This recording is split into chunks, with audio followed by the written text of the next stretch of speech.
Okay, the question is, what is the revenue function for the company?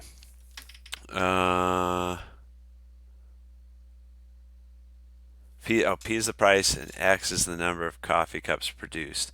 Okay, so if you need to find out how much money you make, we can start off with this basic idea. It's the price you're charring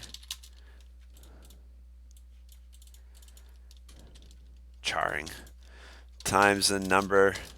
In my day, it wasn't hashtag number of items that you sell, right? And I think we can all agree on that. If you charge $10 a potato and you sell 10 potatoes, your revenue is $100. You brought in $100. Okay, so it's never a perfectly clear relationship between price and how much you sell, because the greater the price, the less you sell. So for this problem, they said the price fluctuates. Okay, the price is this formula right here. So instead of $10 for a potato, like I just said, we have 85 minus 2x per potato. That's the price, and then we need to multiply it by the number of items, the number of coffee cups in this example. There's x coffee cups. So this is your revenue function. The amount of money you bring in is the price times the number of items you sell, which is a variable, and then we can distribute that to 85x minus 2x squared. So that is our revenue function right there. Let me can check real quick. Yep. Okay. Company manufactures. I didn't even know potatoes are coming up. Um, what, what kind of company manufactures potato guns? I know what I'm going to do when I'm older. I'm going to make a potato gun factory. Watch, I'm going to have a student whose father or mother owns the factory. All right, the fixed cost of producing potato guns is $20, and the variable cost of producing a single potato gun is $2. So we're supposed to come up with the cost function. So the cost function is going to be a fixed cost of $20. The cost is $20 no matter what happens. But then there's a variable cost. The cost goes up by $2 for a single potato gun. So there we go. There's the cost of producing one potato gun. But we don't want to know the cost of producing one potato guns. We want to know the cost of producing X potato guns. So it's 2 for one potato gun. It's 2 times 2 for two potato guns. 2 times 3 for three potato guns. 2 times 4 for four potato guns. So X needs to go here. Okay? So it's $20 plus $2 for every potato gun. That represents the total cost. Okay, a company manufactures soup bowls. We've left the exciting world of potato guns. We're done with that manufacturing. We've been successful. Now we need to go produce soup bowls. The price demanded is given by this function here. Um, okay, so this tells us the price. Every soup bowl depends on how many you produce. It's $600 if we produce 0 soup bowls, if our factory just sits there.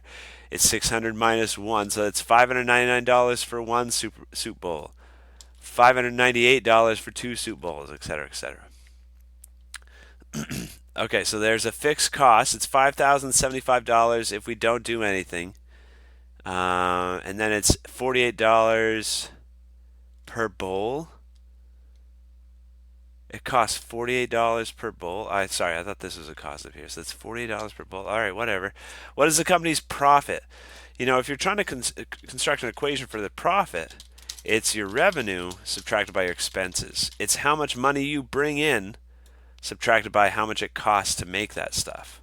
So our profit function, not to be confused. Oh, sorry. Can't do P for profit because we have P for price.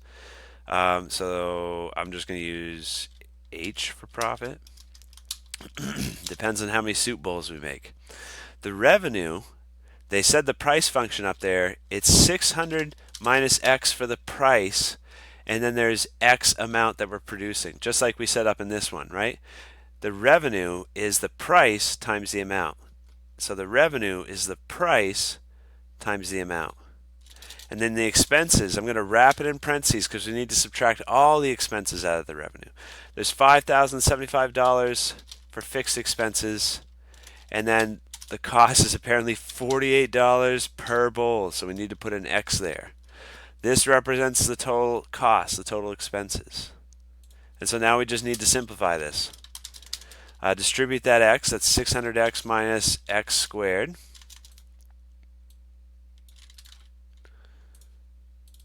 And then subtracted by 5,075, subtracted by 48X here.